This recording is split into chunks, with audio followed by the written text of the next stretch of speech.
Hi viewers, welcome back to my channel. Today we will discuss concrete noun and abstract noun. Further हम जिन चीज़ों की study करेंगे वो हैं concrete proper nouns, abstract proper nouns, gerunds, concrete uncountable noun, abstract countable nouns, concrete uncountable nouns and abstract uncountable nouns. सबसे पहले हमने देखना है कि नाउन क्या होते हैं. All nouns serve to name a person, place or thing. किसी भी शख्स का नाम, किसी भी चीज़ का नाम या किसी भी जगह के नाम को हम नाउन कहते हैं. Depending on whether the name a tangible और an intangible thing, nouns are classed as being either concrete और abstract. यानी कि हमने नाउन को 2 टाइप्स में डिवाइड कर दिया है. हमने बाकी टाइप्स भी पढ़ी हैं. यहाँ पे आज हम जिनको डिस्कस करेंगे वो कंक्रीट और एब्स्ट्रैक्ट नाउन है और इनका कंपैरिजन भी देखेंगे हम. कंक्रीट नाउन और एब्स्ट्रैक्ट नाउन को हमने 2 क्लासेस में डिवाइड किया है. किस बेस पे कि इनमें से एक टेंजिबल है और दूसरा इनटेंजिबल है. सबसे पहले हम देखते हैं कंक्रीट नाउन को.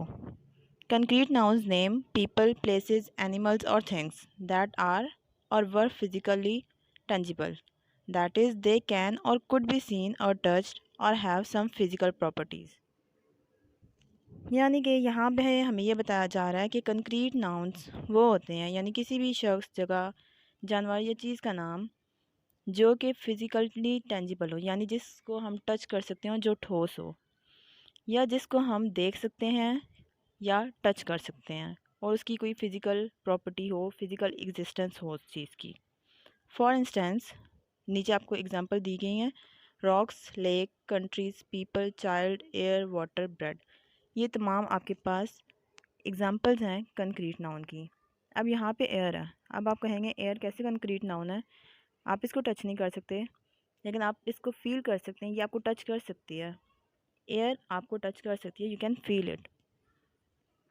Proper nouns are also usually concrete as they describe unique people, places or things.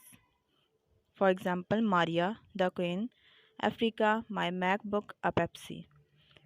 अब हमें ये बताया जा रहा है कि जो प्रॉपर नाउन्स होते हैं ये यूजली कंक्रीट नाउन ही होते हैं क्योंकि इनमें हमें यूनिक यानी किसी ख़ास पीपल, प्लेस या थिंग के बारे में बताया गया होता है. जैसे मारिया. अब किसी ख़ास लड़की का नाम है, एक किसी लड़की का नाम है तो हम कहेंगे Maria. Maria is a proper noun और ये प्रॉपर नाउन है तो ये कंक्रीट नाउन भी है. इसी तरह बाकी एग्जांपल्स को भी आप देख लें. ये प्रॉपर नाउन है तो इन्हें हम कंक्रीट नाउन भी कहेंगे. Next one is abstract nouns. Abstract nouns, as their name implies, name intangible things such as concepts, ideas, feelings, characteristics, attributes, etc. You cannot see or touch these kinds of things. ये concrete noun के बिल्कुल opposite है.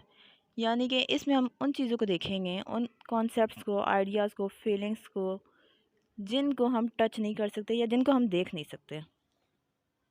Here are some examples of abstract nouns. Love, hate, decency, conversation, emotion, aspiration, excitement, lethargy. ये तमाम वो चीज़ें हैं जिनको हम टच नहीं कर सकते, ना ही हम उनको अपनी आंखों से देख सकते हैं. We can't see them. Decency word आपको निकला है डिसेंट से यानी शाइस्तगी. एस्पायरेशन का मतलब है ख्वाहिश, तमन्ना, आरजू. और लेथार्जी का मतलब है यहाँ पर सुस्ती. आप इन सब चीज़ों को टच नहीं कर सकते. You can't see them. आप सिर्फ उनको फील कर सकते हैं. ये आइडियाज़ हैं, आप ये कॉन्सेप्ट्स हैं, आप उनको फील कर सकते हैं.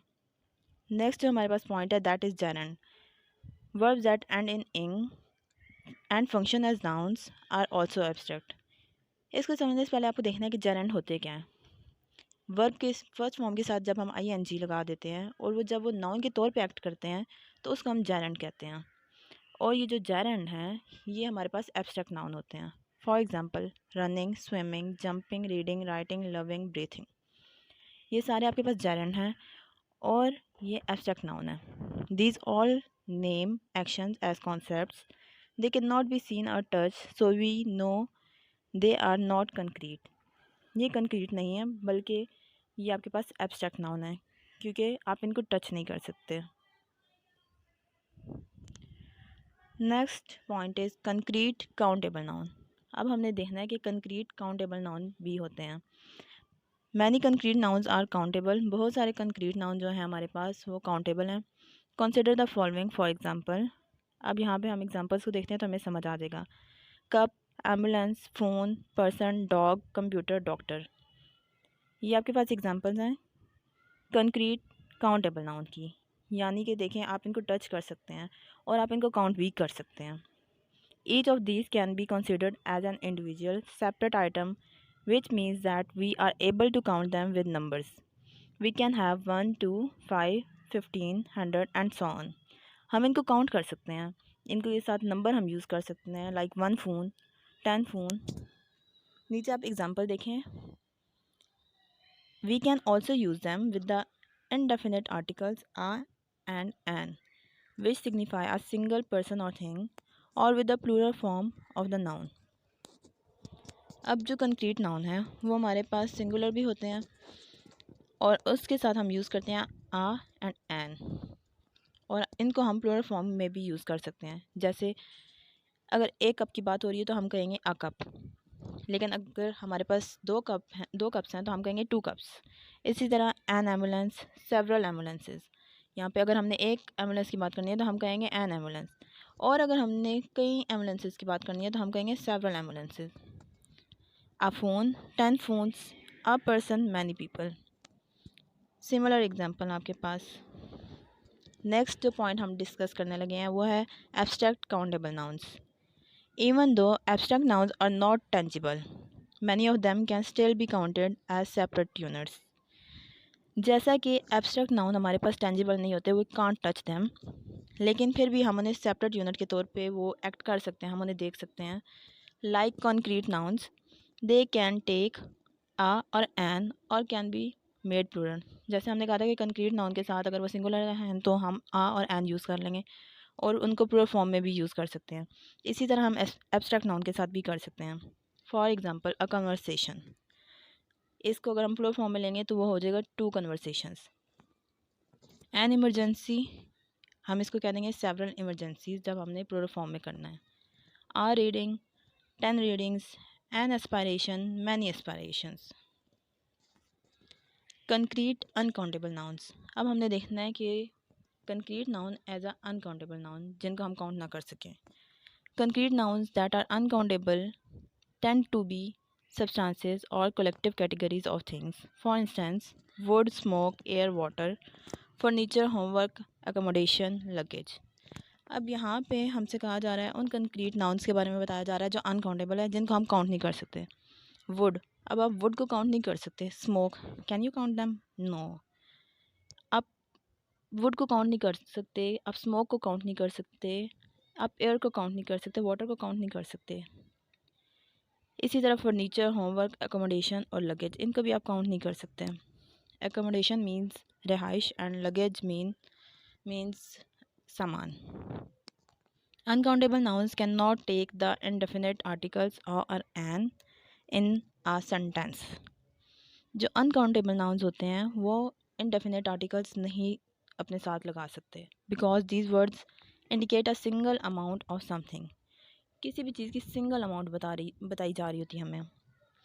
Like wise they can not take numbers और प्लूरल फॉर्म्स, इनका हम प्लूरल फॉर्म में हम नहीं लिख सकते, because they can not be multiple units of them, क्योंकि हम इनको मल्टीपल नहीं कर सकते, इनको मल्टीप्लाई नहीं कर सकते। For example I see a smoke over there, ये आपके पास इनकरेक्ट हो जाएगा, क्योंकि हम यूज़ करते हैं जब हमारे पास कोई एक चीज़ होती है। अब हम स्मोक को काउंट तो नहीं कर सकते ना, तो हम कहेंगे आई सी सम स्मोक ओवर देयर, मैंने वहाँ पे कुछ स्मोक देखी। इसी तरह नेक्स्ट आप देखें, आई डोंट हैव फर्नीचर्स। अब फर्नीचर के साथ हमने एस लगाया तो ये हमारे पास इनकरेक्ट सेंटेंस है। हम कहेंगे I don't have any furniture, तो हमने एनी लगा दिया तो ये अब सेंटेंस करेक्ट हो गया। नेक्स्ट है abstract uncountable nouns. A large number of abstract nouns are uncountable. बहुत सारे एब्स्ट्रैक्ट नाउन्स ऐसे हैं जो अनकाउंटेबल हैं। दीज आर यूजुअली आइडियाज़ और एट्रीब्यूट्स, ये तकरीबन आइडियाज़ होते हैं या एट्रीब्यूट्स होते हैं। For instance love, hate, news, access, knowledge, beauty, intelligence, arrogance, permanence, ये सारे आपके पास एब्स्ट्रैक्ट नाउन है और ये अनकाउंटेबल है, we can't count them. Even though news ends in an S it is uncountable. अब देखें यहाँ पे न्यूज़ के साथ हमने एस लगाया हुआ है। इस न्यूज़ के साथ ये जो वर्ड न्यूज़ है इसके साथ एस लगता है, लेकिन इसका हरगिज़ मतलब नहीं है कि ये प्लूरल फॉर्म में है, ये सिंगुलर फॉर्म में ही है। अगर इसके साथ हम एस हटा दें तो ये आपके पास एडजेक्टिव बन जाएगा। We need this S because without it news would become new which is an adjective. ये बात आपको अभी मैंने बताई कि न्यूज़ के साथ अगर हम एस हटा दें तो वो हमारे पास एडजेक्टिव बन जाएगा new. Again this can not take indefinite articles और बी मेड प्लूरल। इनके साथ हम इनडेफिनेट आर्टिकल्स नहीं लगा सकते और ना ही इनको प्लूरल फॉर्म में बना सकते हैं। He is just looking for a love. अब ये इनकरेक्ट सेंटेंस है, क्यों? क्योंकि लव के साथ हमने आ नहीं लगाना। कौन सा सही है? He is just looking for love, ये आपके पास करेक्ट सेंटेंस है। She is gained a great deal of knowledges during college. Knowledge, अब हमारे पास नॉलेजेस तो नहीं होता, नॉलेज के साथ हम एस नहीं लगा सकते, तो ये हमारे पास इनकरेक्ट सेंटेंस है। हम क्या कहेंगे? She is gained a great deal of knowledge during college. Knowledge को हम सिंगुलर फॉर्म में ही यूज़ करेंगे, तो हमारे पास ये करेक्ट सेंटेंस है। उसके बाद हम देखते हैं we often use the word some or any to indicate an unspecified quantity of uncountable nouns. यानी कि कभी कभार हम कुछ वर्ड्स यूज़ करते हैं जैसे सम और एनी, उन चीज़ों को बताने के लिए जो अनस्पेसिफाई जिनकी क्वांटिटी होती है और वो अनकाउंटेबल नाउन्स होते हैं। However uncountable nouns can sometimes take the definite article the because it does not specify an amount. कभी कभार हम इनके साथ द, जो डेफिनेट आर्टिकल है, हम वो लगा देते हैं क्योंकि हमारे पास इसकी एग्जैक्ट अमाउंट नहीं पता होती हमें। For example they are swimming in the water. अब हमें वाटर की अमाउंट नहीं पता तो हमने इसके साथ द लगा दिया। The homework of this week is hard, यानी कि इस हफ्ते का जो होमवर्क था वो बहुत ज़्यादा मुश्किल था, हार्ड था। तो अब हमें क्वांटिटी का नहीं पता तो इसलिए हमने द लगा दिया। As with countable nouns though we can sometimes use the definite article the. इसी तरह जो काउंटेबल नाउन्स हैं उनके साथ भी हम कभी कभार डेफिनेट आर्टिकल लगा देते हैं the. I can't stand watching the news. अब हमने न्यूज़ के साथ दा लगा दिया है। Can you believe the arrogance he exhibits. यहाँ पे भी हमने एरोगेंस के साथ दा लगाया। ये था आज का टॉपिक। आई होप आपको समझ आ गया होगा। Good bye.